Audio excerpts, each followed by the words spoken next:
Selamat datang di kanal kami Drop Info Pro. Kita akan menjelajahi salah satu permata sejarah di kota Solo, Museum Pers Nasional. Terletak di Jalan Gajah Mada. Museum ini adalah museum yang merupakan monumen yang didedikasikan untuk pers nasional Indonesia. Sejarah Museum Pers Nasional dimulai dari sebuah gedung yang bernama Gedung Society sebelum tahun 1933. Gedung ini memiliki peran penting dalam sejarah pers Indonesia. Menjadi tempat lahirnya stasiun radio pertama yang dikelola oleh pribumi, Sulawesi Perenjing, dan juga tempat berdirinya Persatuan Wartawan Indonesia atau PWI pada 9 Februari 1946. Gedung ini dibangun pada tahun 1918 atas prakarsa KGPA Sri Mangkunegoro VII dan awalnya digunakan sebagai balai pertemuan. Gedung ini juga pernah menjadi markas besar Palang Merah Indonesia. Pada tanggal 9 Februari 1978, Presiden Soeharto meresmikan gedung ini menjadi monumen pers nasional.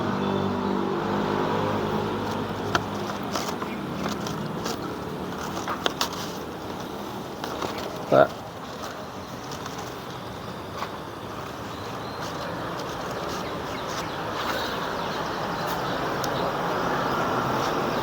Kini gedung ini dikelola oleh Yayasan Pengelola Sarana Pers Nasional di bawah Departemen Penerangan. Nah, sekarang di bawah Kementerian Komunikasi dan Informatika Republik Indonesia.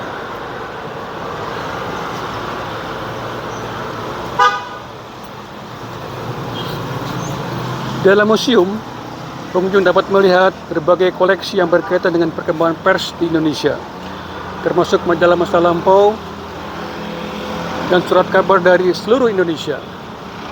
Ada juga patung-patung tokoh pendiri PWI yang mengingatkan kita pada perjuangan para wartawan pejuang kemerdekaan Indonesia. Museum ini dibuka setiap hari dari jam 9 ke jam 15. Kecuali pada hari libur nasional. Dan kabar baiknya, tiket masuknya gratis.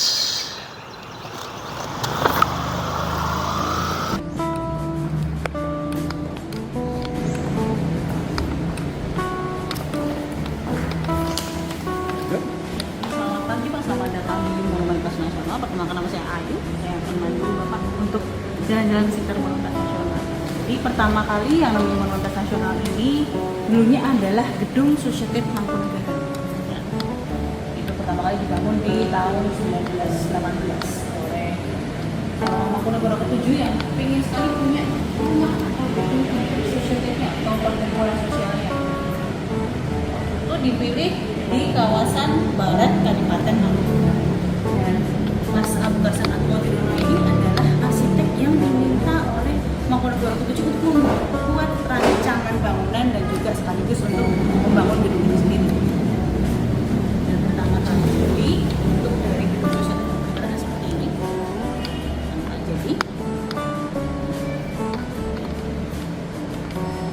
bentuk arsitektur yang digunakan di sini adalah arsitektur timur dan juga barat, yaitu perpaduan antara bangunan Eropa dan juga antara bangunan Jawa atau candi. Mungkin kalau di luar Bapak melihat arsitektur kami, oh kayak gedung candi nih.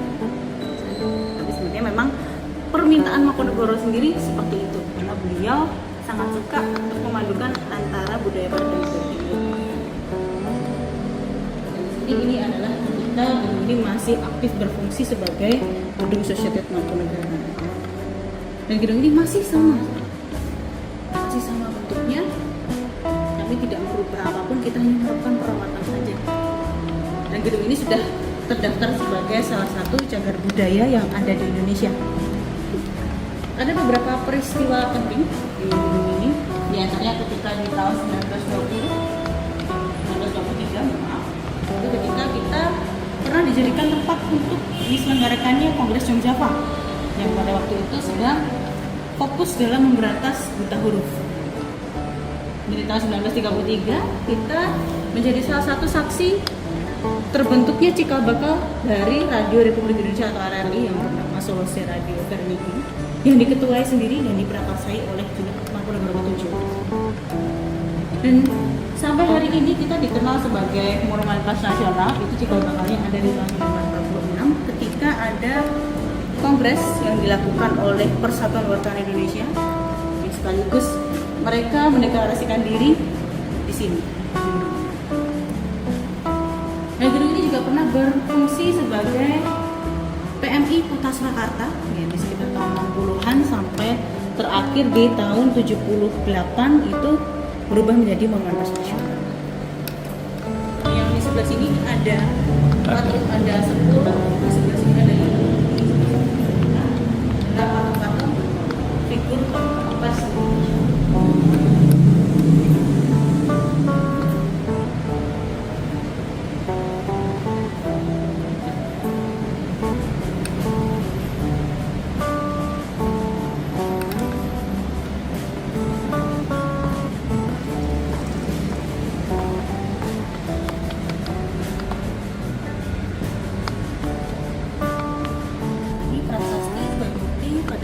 Monumen Nasional pertama kali dibuka dan diresmikan oleh Bapak Presiden Soeharto di tanggal 9 Februari tahun 1978. Kebetulan sama dengan tanggal Hari Pers Nasional.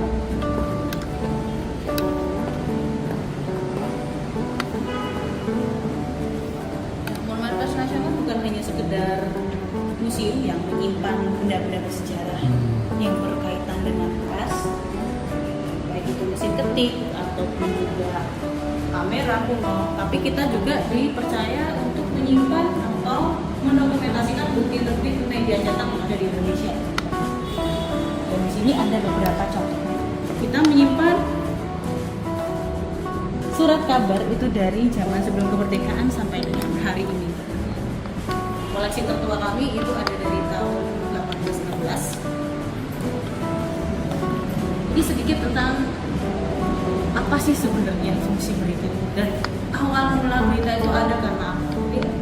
Awal mula berita ada itu karena rasa keingintahuan atau sebagai pemuas atau bisa dikatakan sebagai pemenuhan kebutuhan hati nurani rakyat.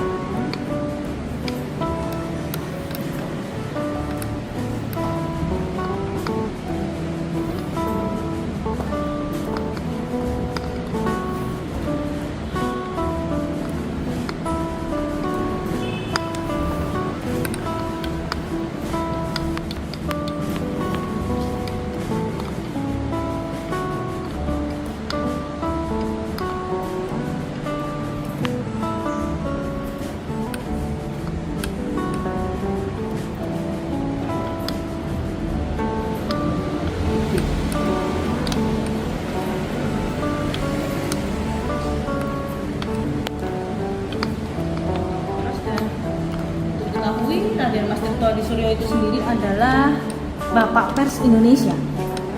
Beliau adalah orang pertama yang berani untuk mempunyai percetakan atau menerbitkan surat kabar yang dimana isinya adalah orang-orang pribumi yang digunakan untuk membela pribumi dan yang pasti menggunakan bahasa Melayu bernama Medan Priayi.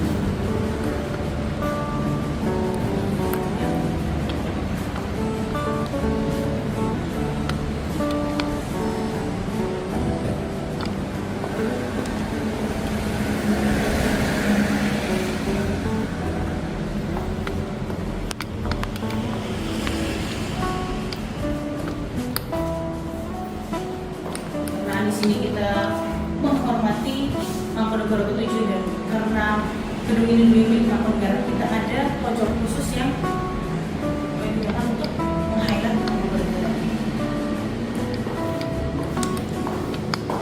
Ini tentang Mangkunagaran VII sendiri. Jika dulu beliau yang sangat suka akan penyiaran dan juga tentang pers, akhirnya mendirikan gedung ini dan menjadikan gedung ini sebagai tempat di mana beliau mendeklarasikan cikal bakal dari Radio Republik Indonesia atau RRI. Dulu dulu beliau juga aktif bersama putrinya yaitu Gusti Nurul. Beliau ini dulu yang sempat viral karena yang paling cantik, anaknya Mangkunegara yang ketujuh yang paling cantik ya. Pernah dilamar oleh Sultan Syahrir, Insinyur Soekarno, Hamengkubuwono IX, tapi tidak ada yang diterima semua. Ya, karena beliau ini kebetulan sangat mengingat bagaimana pesan ibunya, kamu jadi perempuan itu harus pintar, kamu nggak boleh bodoh, dan terutama kamu nggak boleh dimadu. Makanya itulah beliau memilih tidak menerima orang-orang saya. Ini adalah foto ketika beliau menari ada di Belanda, di Den Haag di tahun 1938. Pada saat itu Mangkunegara ke-7 mendapatkan undangan di saat pernikahannya Ratu Wilhelmina. Ya. Dan waktu itu gamelannya tidak main di Den Haag tapi main di Mangkunegara, lalu disiarkan dengan radio STV.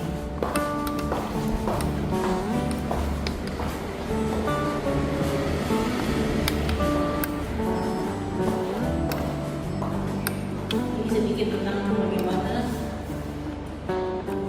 peresmian Monumen Pers Nasional. Ya, Monumen Pers Nasional pertama kali diresmikan di tanggal 9 Februari tahun 1978. Waktu itu diresmikan secara langsung oleh Pak Presiden Soeharto yang didampingi oleh Ibu Tin. Ada juga Pak Harmoko dan juga Pak BM Diah. Pada saat itu beliau ada yang namanya upacara, seremonial boyong ukir namanya.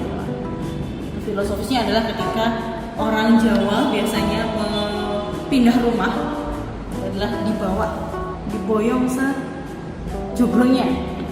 Ketika itu beliau memilih untuk mengambil filosofi tersebut tapi menggunakan gunungan yang masih bisa tidak sampai dengan hari ini asli yang dulu digunakan Pak Harto dan juga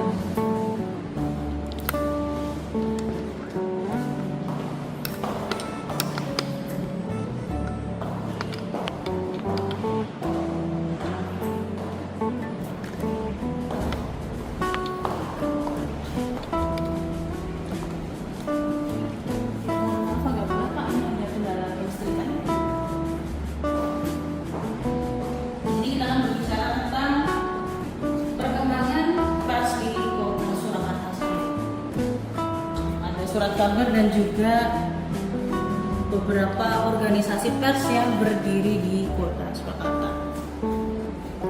Ini adalah koleksi Monumen Pers Nasional yang sudah kita simpan dalam bentuk digital. Jadi kita cetak ulang.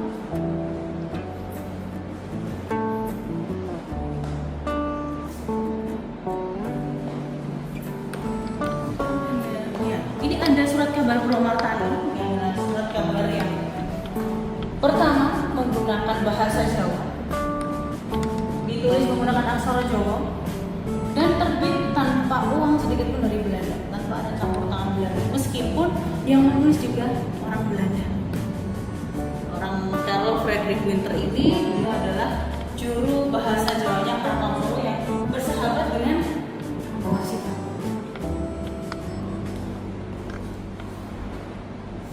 Dulu surat kabar ini berisi tentang hiburan, berbeda dengan surat kabar yang ada di sebelah sini. Ini adalah surat kabar Sarotomo, miliknya Saringan Dagang Islam, milik Saman Budi, yang ditulis bersama Bapak Pers Indonesia, yaitu seorang Mas Tirto Adi Suryo. Masih menggunakan aksara Jawa dan tentunya masih menggunakan bahasa Jawa. Zaman dulu koran ini berbicara dengan seputar ekonomi dan bisnis.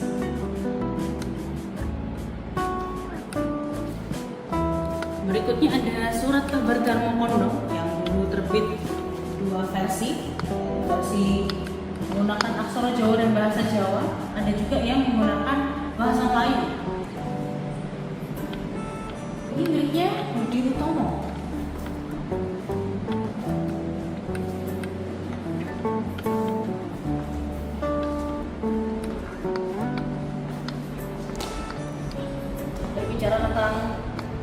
organisasi pers.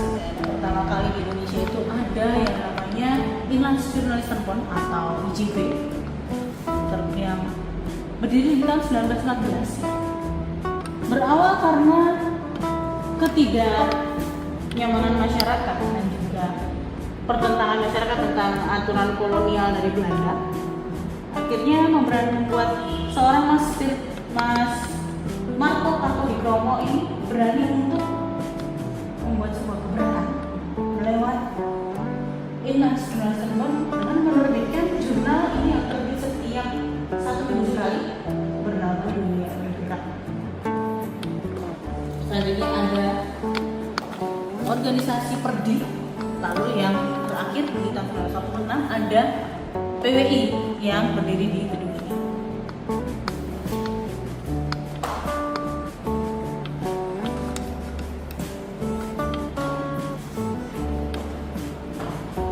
Jadi ini pertama ini ada majalah.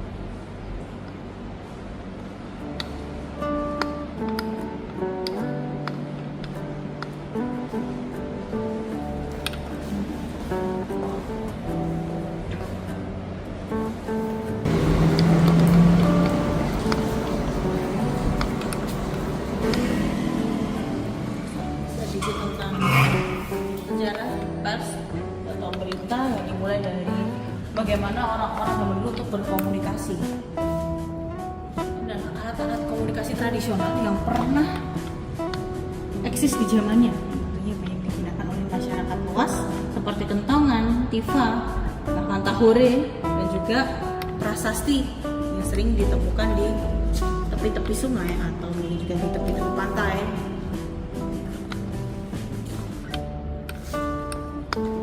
Lalu berlanjut lagi ke bagaimana surat kabar masuk ke Indonesia. Surat kabar sendiri masuk ke Indonesia itu dari tahun 1615 yang dibawa oleh Belanda, tentunya melalui VOC yang waktu itu singgah ke Batavia.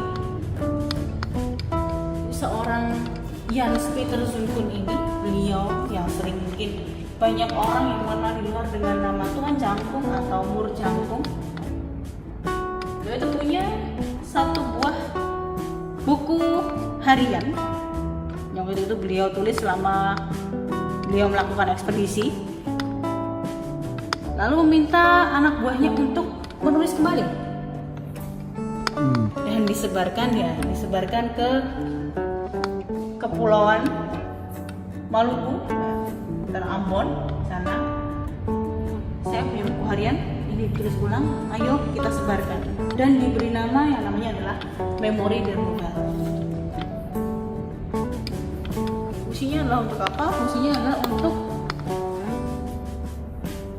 memberitakan atau memberikan yang namanya informasi tentang iklan jual beli, lelang, itu ada di situ. Tentunya itu adalah terbitan VOC.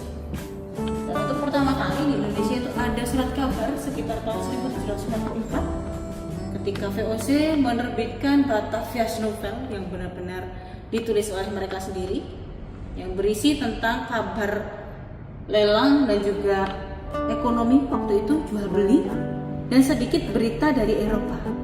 Tapi tidak lama, usianya hanya 2 tahun, ketika itu VOC merasa berita atau kabar dari Eropa itu bisa merusak atau memberikan pengaruh negatif untuk mereka. Akhirnya mereka memutuskan untuk menutup.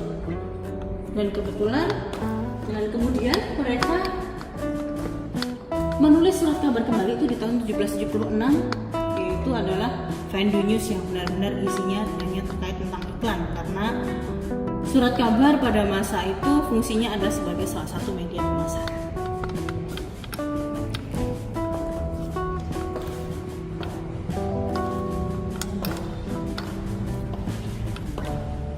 Ini ada kamera kayu dan juga mesin ketik. Ini adalah kamera pertama di dunia yang ditemukan di tahun 1829 di Eropa.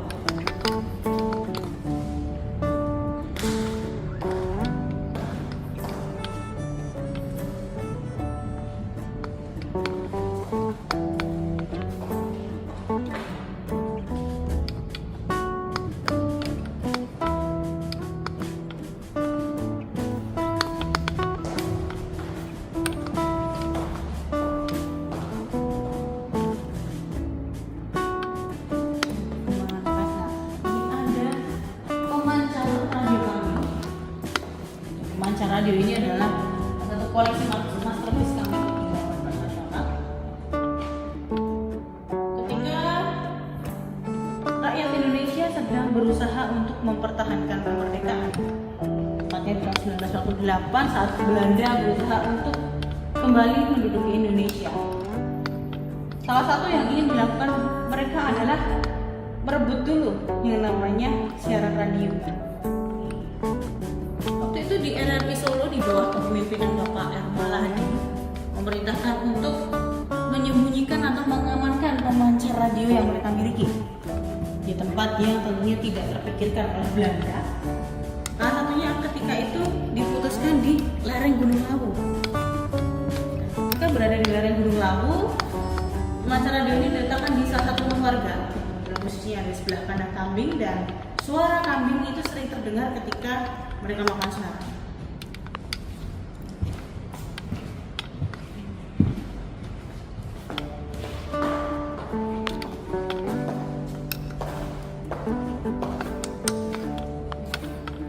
Surat kabar yang ditulis oleh tokoh-tokoh besar di Indonesia. Di antaranya ada Samanhudi, Insinyur Soekarno, Ki Hajar Dewantoro.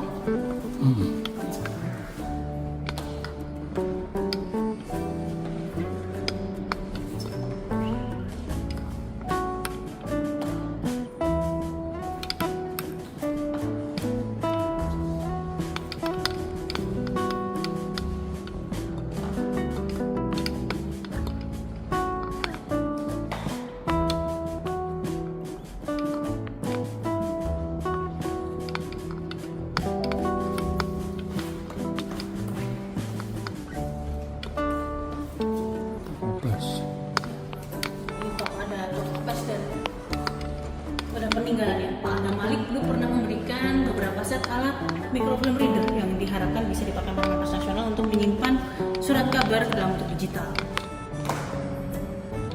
Di parasut miliknya Pak Marjono dan Pak Susmilyono yang pernah meliput peristiwa gerhana matahari yang pertama kali di tahun 1943 yang sempat disiarkan di TVRI. Ini ada kamera milik Pak wartawan Udin, Muhammad Safruddin, yang dulu beliau ini adalah aktivis yang sempat bekerja di Pernas.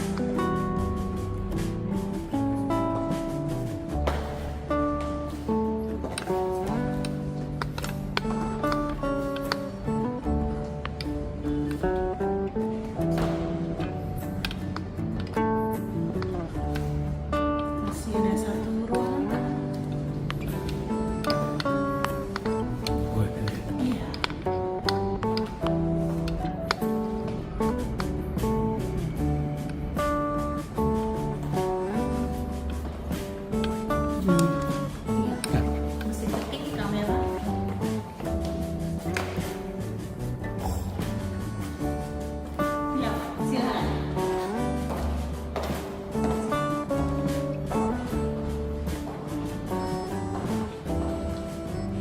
Ini tentu juga ya.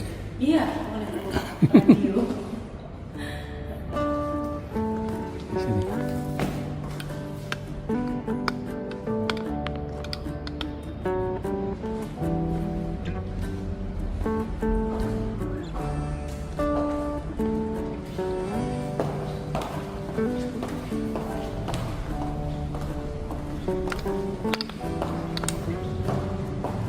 Ini ada layar interaktif yang biasa dipakai pengunjung untuk mengetahui ada informasi tentang ini, ada tokoh pers.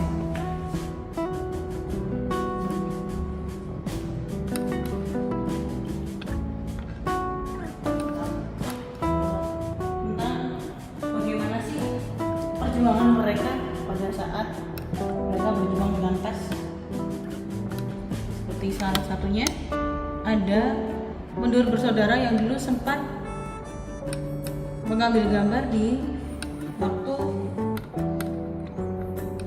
peristiwa proklamasi kemerdekaan.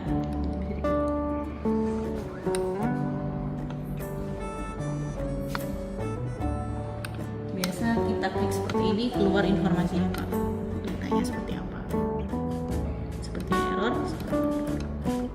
Ya, mari lanjut ke satu terakhir Pak. Bang baca koran dan majalah.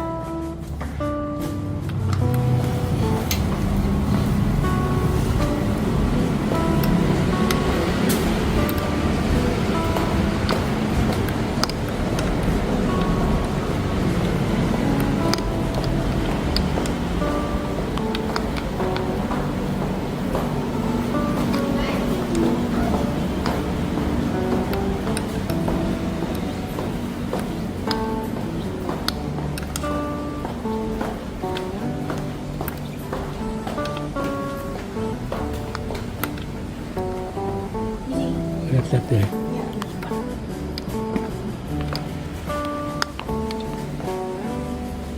Oh. Ya, kasih Mbak. Ini adalah ruang baca koran dan majalah yang biasa digunakan masyarakat, kebanyakan ini mahasiswa. Itu untuk mencari data atau arsip surat kabar lama yang mungkin sudah dari beberapa tahun yang lalu, itu bisa dicari di sini. Seperti yang ada di meja ini, contohnya ada koran Solo Pos.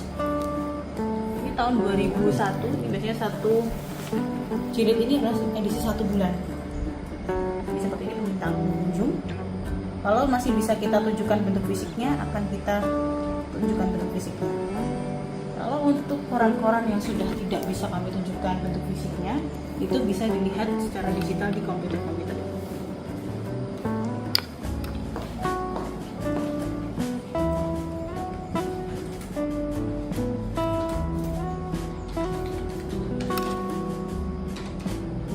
Kalau yang ada di lakrek ini sudah tahun berapa Mas C?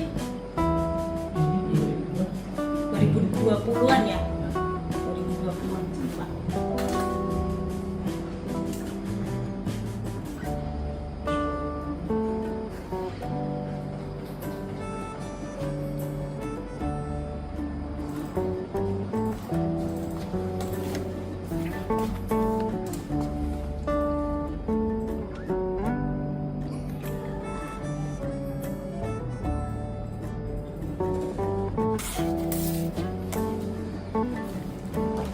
Ini koleksi koran kami yang tertua dari tahun 1816, ada Java Koper Gazette yang masih menggunakan bahasa Belanda dan campuran dengan bahasa Campur. Inggris.